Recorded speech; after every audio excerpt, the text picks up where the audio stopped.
আপনি ওই ছেলেটার কথা চিন্তা করেন, হাফেজ, আপনারা ভিডিও দেখছেন, রিফিউজি ক্যাম্পের ভিতরে আগুনে পড়ে মারা গেছে। সেটার নাম ছিল শাবান, কোরআনে হাফেজ, সফটওয়্যার ইঞ্জিনিয়ারিং নিয়ে পড়তেছিল। আপনারা রুহ আর রুহ রিমের কথা চিন্তা করেন, ওই যে ছোট্ট মেয়েটা বিল্ডিং ধসে গেছে, মারা গেছে, তার দাদা তার ডেড বডি বুকে নিয়ে বলতেছে রেম, রুহ আর রুহ। তার কথা চিন্তা করেন, তাদের কষ্টের কথা চিন্তা করেন। আপনি ওই বাবার কথা চিন্তা করেন যে সে বিস্কিট কিনতে গেছিল বাচ্চার জন্য, ফিরে এসে দেখে তার স্ত্রী সন্তান মারা গেছে। সে কান্না করতেছে আর বিস্কিটটা বাচ্চার হাতে দিয়ে বলছে, বাবা তুমি এটা নিয়ে যাও। আপনি মার কথা চিন্তা করেন যে বাচ্চার জন্য আটা আনতে গেছে, কারণ বাচ্চা ক্ষুধায় কাঁদতেছে, বুঝে না তো, আটা আনতে গেছে, এসে দেখে সবাই মারা গেছে।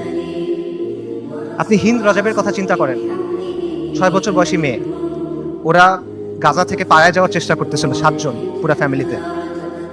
ইসরায়েলি ট্যাঙ্ক ওদের ঘিরে ফেলছে, গুলি করছে, সবাই মারা গেছে, ও বেঁচে আছে। তখন রেড ক্রিসেন্টকে ফোন করছে, অডিও কলটা ইউটিউবে আছে, আপনারা শুনতে পারবেন। ও বলছে যে আমাকে তোমরা বাঁচাও, আমার খুব ভয় লাগতেছে। ও সব পাশে সবাই মারা গেছে, বাবা মা সবাই মারা গেছে, 6 বছর বয়সী একটা মেয়ে।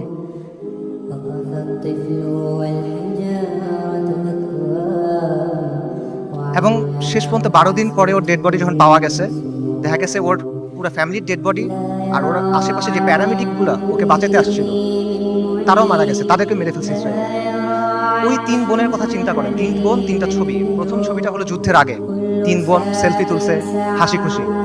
পরের ছবিটা হলো যুদ্ধের সময়, 2 বোন, পেছনে ধ্বংসস্তূপ, 1 বোন মারা গেছে। পরের ছবি, 1 বোন, তার হাতে একটা বড় পলিথিন, গার্বেজ ডিসপোজাল ব্যাগ আছে না, কালো রঙের বড় পলিথিন, ওরকম বড় পলিথিন। পলিথিনে কি? তার বোনের ডেড বডি, পুরো বডি নাই, ছিন্ন বিচ্ছিন্ন হয়ে গেছে ওই ডেড বডি। গাজায় একটা হসপিটাল আছে খান ইউনুস, খান ইউনুসে একটা অ্যাম্বুলেন্স আসছে, অ্যাম্বুলেন্স থেকে একটা বাচ্চা নামছে, 10-11 বছর বয়স, ওর কাছে একটা ব্যাকপ্যাক, রক্ত পড়তেছে। আল জাজিরা সাংবাদিক জিজ্ঞেস করছে যে এখানে তোমার এখানে রক্ত পড়তেছে কেন, তোমার ব্যাগে কি? বলছে আমার ভাই।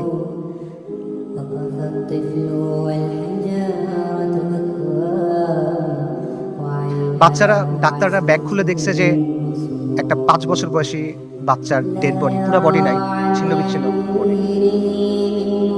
আপনারা ওই মার কথা চিন্তা করেন যে গেছে, যে তার পুরো ফ্যামিলি মারা গেছে, সে জিজ্ঞেস করছে আমাকে লাশগুলো দাও, আমি দাফন কি করব। তাকে 3টা পলিথিন দিছে, কারণ ডেড বডি নাই, ছিন্ন বিচ্ছিন্ন হয়ে গেছে সব, 3টা পলিথিন দিছে। আপনারা ওই বাচ্চাটার কথা চিন্তা করেন, বিল্ডিং ধসে পড়ছে, খুলি ফেটে গেছে, কোটর থেকে চোখ বের হয়ে আসছে, এবং ওই নিষ্প্রাণ চোখ এই নিষ্প্রাণ পৃথিবীর দিকে তাকায় আছে। এদের কষ্টের কথা চিন্তা করেন, এই কষ্ট শুধু তাদের, কষ্ট আমাদের না। আমরা না এক উম্মা, এক উম্মা এক দেহের মতো, এরকম না? আমাদের স্পষ্ট করে না কষ্ট। এই কষ্টটা কি আমাদের যে কষ্টটা হবে তার চেয়ে বেশি কষ্ট? আমাদের যে কষ্ট ওটা কি এর চেয়ে বেশি কষ্ট? যদি এটা বেশি কষ্ট মনে হয়, তাহলে আমি আরেকটা কষ্টের কথা বলি, এটা শোনেন।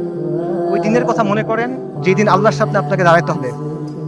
ইদা দুক্কাতিল আরদু আরদান দাক্কান দাক্কা ওয়া জাআ রাব্বুক ওয়াল মালাকু সাফফান সাফফা ওয়া জিআ ইয়াওমাইযিন বিজাহান্নাম। পৃথিবী চূর্ণ বিচূর্ণ হয়ে যাবে, বালির মতো হয়ে যাবে। আপনার প্রতিপালক আসবেন এবং মালাইকারা আসবে সারিবদ্ধভাবে, এবং জাহান্নামকে আপনার সামনে আনা হবে। ওই দিন আল্লাহ আপনাকে প্রশ্ন করবেন, আমাদেরকে প্রশ্ন করবেন, কি জবাব দিবেন আল্লাহকে বলেন? ফায়াউমাইযিন লা ইউআযযিবু আযাবাহু আহাদ ওয়া লা ইউথিকু ওয়াসাকাহু আহাদ। আল্লাহ ওই দিন যেভাবে আযাব দিবেন ওভাবে আর কেউ দেয়া নাই। আল্লাহ ওই দিন যেভাবে বাঁধবেন ওভাবে আর কেউ বাঁধে নাই। কি বলবেন আল্লাহকে তখন? আল্লাহ আপনাকে যদি জিজ্ঞেস করেন তুমি কি করছিলে, আপনি কি জবাব দিবেন বলেন? এই কষ্ট বেশি না দুনিয়াতে আপনার যে কষ্ট হবে সেটা বেশি?